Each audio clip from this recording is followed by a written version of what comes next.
Good day, ma'am. I'm Lyra B. Adran, BSN 12I. So now I'm going to perform the perineal flushing. So the perineal flushing, it involves the washing of the genital and the rectal areas of the body. This prevents the irritation, odors, and the infection. So now, let's prepare all the needed materials such as the basin. So assuming that this is the bedpan and a pitcher with a warm water, and the two forceps, which is the working forceps and the picking forceps. So I'm using the picking forceps. And also the dry sheet, the kidney basin, the clean gloves, and the perineal pad. So I'm using the napkin for the perineal pad. And then 7 dry cotton balls and another 7 for the antiseptic solution. So this will help us to save time and energy.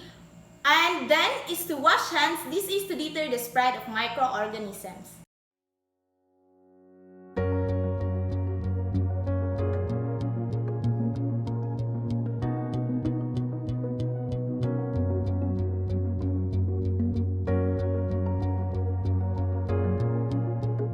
So next is to explain the treatment to the patient and how she can participate to the procedure. So hello ma'am.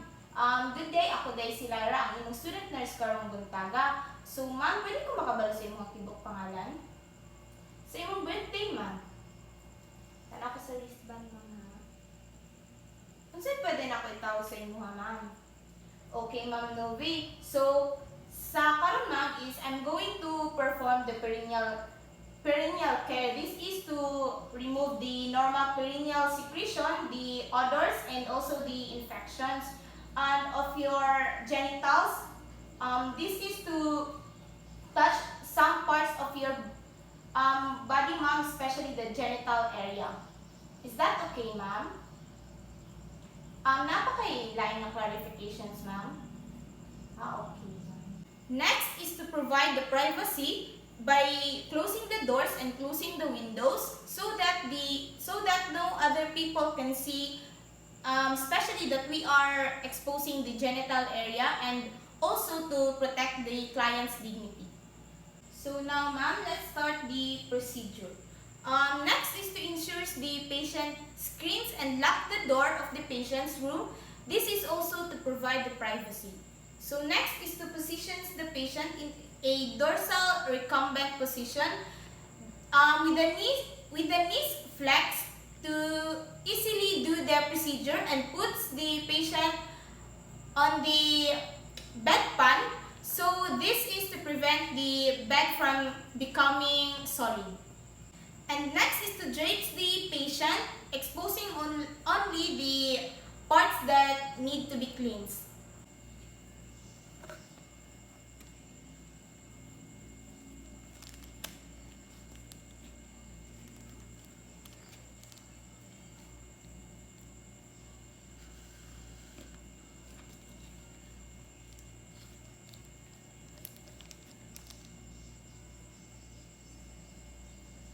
So now is to flush the perineal area with the warm water.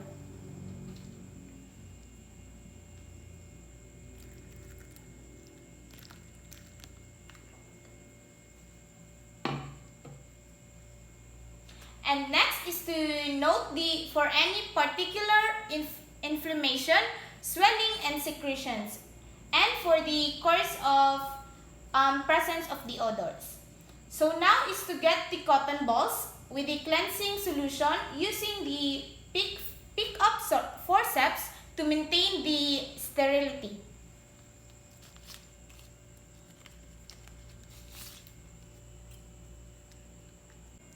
So now cleanse the external genitalia, starting from the midline of the symphysis pubis down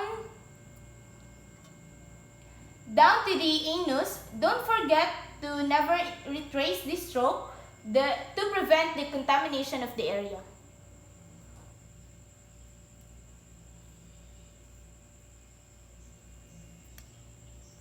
And next is with the second cotton ball, cleanse starting from the mons pubis in figure of 7 by the way of by the way of external lambium towards the anus and then discard.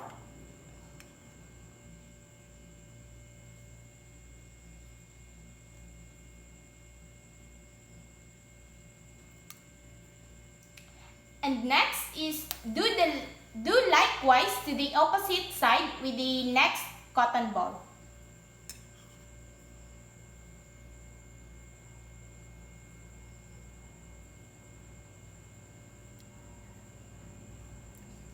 So now with the fourth cotton ball, clean starting from the mons pubis in figure of 7 by way of the external lambium towards the anus and then discard.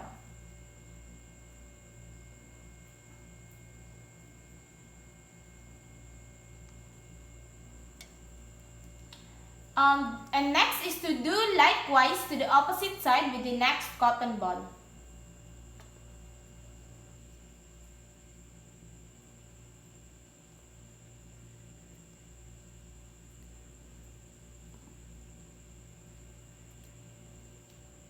So with another cotton ball, cleanse groin starting from the groin going up to the thigh. Use other side of the same cotton ball for near groin.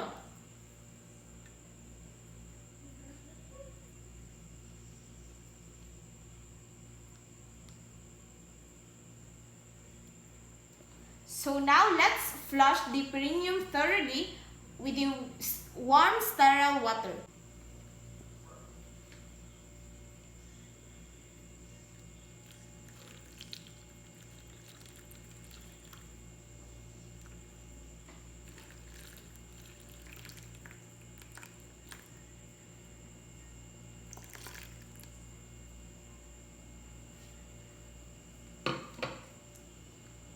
So using the dry cotton balls, dries the perineum with the same stroke as above, so moisture supports the growth of the many microorganisms.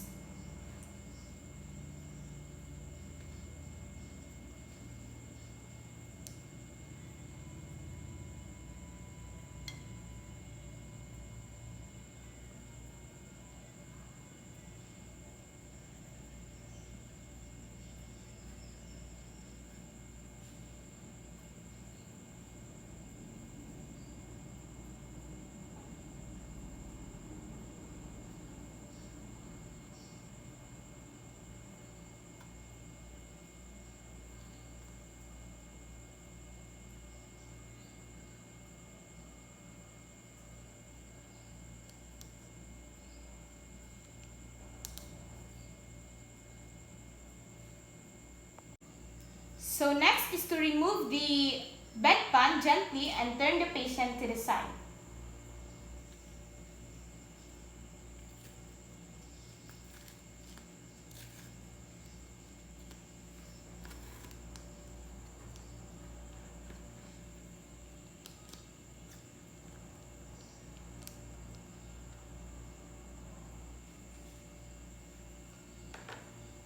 And next is to takes one cotton balls and cleans one side of the buttocks, then cleans the other side of the buttocks and dry both buttocks to provide the comfort.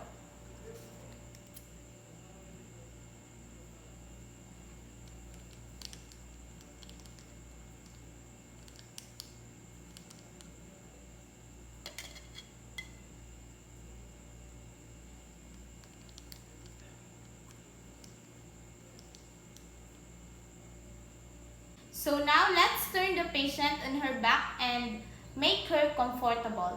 So spray with antiseptic as needed. This is to promote healing.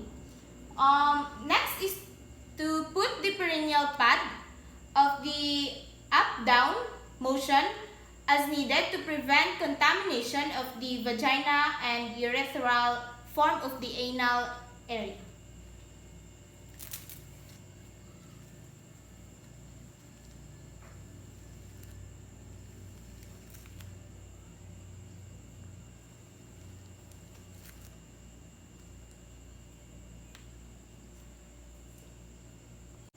So now, does the aftercare of the materials, use and don't forget to wash hands to deter the spread of microorganisms. So lastly is to record the treatment done in the patient and discharges observed.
So for the documentation, the procedure was done by the means of the communication.